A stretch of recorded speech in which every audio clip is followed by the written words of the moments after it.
A very pleasant morning, good afternoon, good night, or whatever it is. So I'll just come straight up to the point.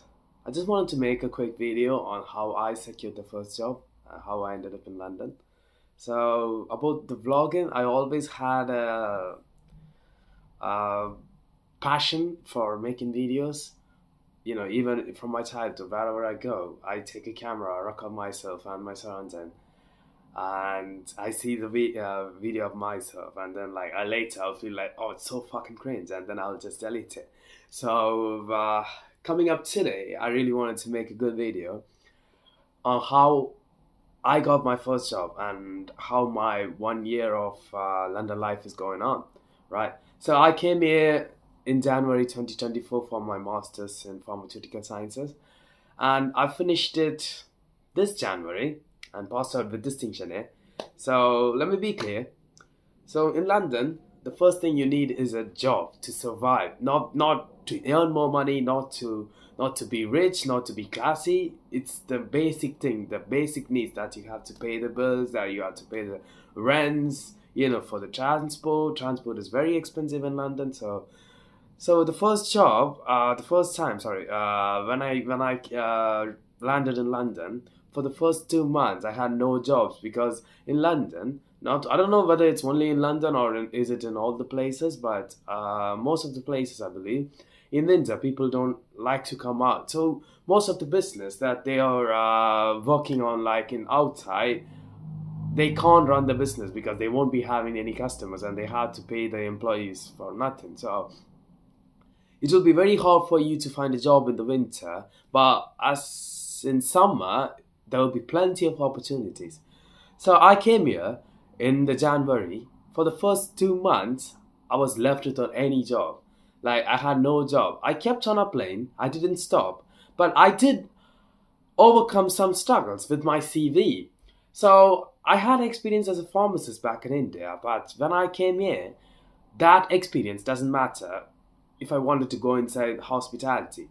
Of course, I did apply for some pharmacy jobs, but in UK they have some certain conditions, certain things like that qualifications and everything that you have to meet up. So I wasn't sure whether to go inside pharmacy without any of those requirements. So I kept on trying for hospitality jobs, like restaurants, bars, whatever it is. I kept on trying.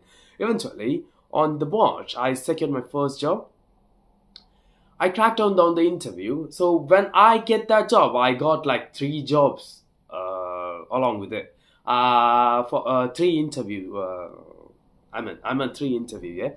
So the first company I worked for is Jimmy Garcia, and I still remember the two previous GMs who interviewed me and gave me the job. I really gave my 100%. Like about myself, I like to be fast paced everywhere, but it has certain cons as well. So I still remember the first day when I was working in Jimmy Garcia. My GM from the other side, she called me like, "Mate, there is no fire in the side. Calm down." I'm like, "This is me." I don't know how to explain to her, but that is me. But right, I don't know how to say those things, but yeah, you know what I mean. So I gave it my 100%. I was a runner, and later, after like 3 to 4 months, I get promoted to a head waiter. And one of my good friend, a good chef, a great chef to be really honest, Charles, he invited me into kitchen. Like he offered me, "Do you want to work inside kitchen?"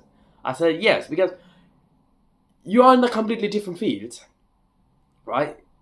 You came from a pharmacy background to the next level. Even though you had like a hospitality experience in India, this sector is completely different. They have certain standards. Wherever you go, you have to follow those standards. So I was like, why not give it a try in the kitchen? So I was in the kitchen for the winter season, like on the December, as a commis chef. I worked as a chef, so we were like in winter. It won't snow here. Like it did snow like once or twice, but it is not like Canada or USA. But in winter it will be so cold, and we had our pop up inside a Somerset house. which is in the central London. So we had so about my company, it's Jimmy Garcia Catering. So they have their own pop-ups. So the summer pop-up was San Miguel, as you know about the bears and everything. So San Miguel was the first pop-up, and it has like the terrace bar, which is like completely outside. So we had a good business when it is very sunny, and we also have some Spanish cuisine, the foods that like croquetas. I forgot all the names, but my favorite was manchego, and yeah, I'll tell. I forgot most of the names. My bad. So I used to help in the kitchen as well. So they asked me, "Do you want to join inside kitchen?" So I said yes. As I said, I was working there as a commerce chef. The first shift I went there, I'm like, I'm not the best chef. Like, I'm. That's the first time I'm going inside the kitchen and holding a knife in my hand, because I don't even cook in my home. Like, I'm very lazy. And also, in India, you have different spices. You have different methods of cooking. But in England, it's completely different. You don't have much spice. I mean, sorry. They do have much spices, but it is entirely different from Indian spices, as far as I know. So it was completely new for me, and we had their recipe. My head chef really helped me out.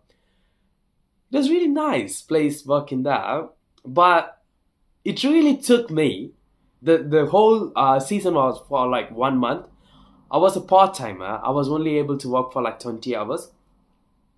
The whole in the whole season of the 1.5 months, like January to the January 15th, I was struggling for the first 3 weeks. I'm not the best chef, but I was struggling. And for the Christmas, you're allowed to work full time. So I asked them, "Can I work full time?" They were more happy to give me hours. On the Christmas, on like 1 to 2 days, I learned everything. I was capable of running my own section. That's the first time. So it's all about the training. It's all about the attitude that you have. Always be positive. Doesn't matter how fucked up your life is. Be positive. Be a good attitude. Like, that's pretty much about it. So that's all my overall experience. And then on the January, I think 15th or 16th, I returned my exams, my final exams, and I did pass out on distinction. So I took my break on myself. So I told myself, hospitality is enough for you, right? And I wanted to move further in my profession. So I started searching jobs on pharmaceutical industries, pharmacy technicians, things like that. But I still don't know where I'm doing the mistake. I have no interview calls yet. All the messages I've been receiving is like, "Unfortunately, T. Justin, your application has not gone to the next stage. We are really sorry to inform. Thank you for applying." Too much stress. I literally went to the point where like depression and anxiety, overthinking, because my bank account was going broke. In London, you can't survive without money. You need a job. I mean, as far as your family is rich, it doesn't matter. But if you're going to be independent, you really need a job, right? I'm sorry. So that's the point where I had to change myself to apply to hospitality again, right? So I went there. I applied for a job like just one day. I just applied. Like I was so depressed. Like I just went inside Indeed. I started applying. That's it. Boom. The next day I got an interview call. Maybe 2 days. I'm not sure. I went inside the job. So about the interviews, if you're going for an interview, always try to learn like about the company. What are they doing there? About their positivity. Doesn't matter how much negative they have. Always learn to always have a good set of knowledge. They won't expect you to know everything about the company. They at least want you to know that you have researched something about their company, so that they will have a confidence to give you a job. I'm telling these things because I got taught by my head chef. He guided me through everything. He told me what to say, what not to say, what do you expect. Like, have your self confidence. You will do the best. Like, everyone needs someone in life to motivate themselves, right? I have a couple of people. I have like Charles, Adrian, Thomas. I'm still thinking. Just okay. It's okay. These three people are the ones I can always talk on. I can always rely on. So, are good friends that I met in Jimmy Garcia. So, yeah, that's pretty much it about my life. I'm still looking for my professional job. I don't know how am I going to crack it down, or do what I like as blogging and making videos of myself. Talking things. But I'm still in that point where I can't decide anything. So if this video is going, like, taking some views, or if I don't know, I'll tell you if I change my mind to stick on with making videos. I'll let you know in the next video if I did make one, right? And in London, I haven't gone to any places. The only place I've been is London Eye. It's too bad, I know, because I came here for an independent life. But I was too focused on what I was doing, jobs, career, and trying to spend less money and everything. But I might go somewhere, make some videos. But it is what it is. I'm still a confused kid, so please excuse me. And sorry about my English if it is too bad. And thank you. See you on next video. Yeah.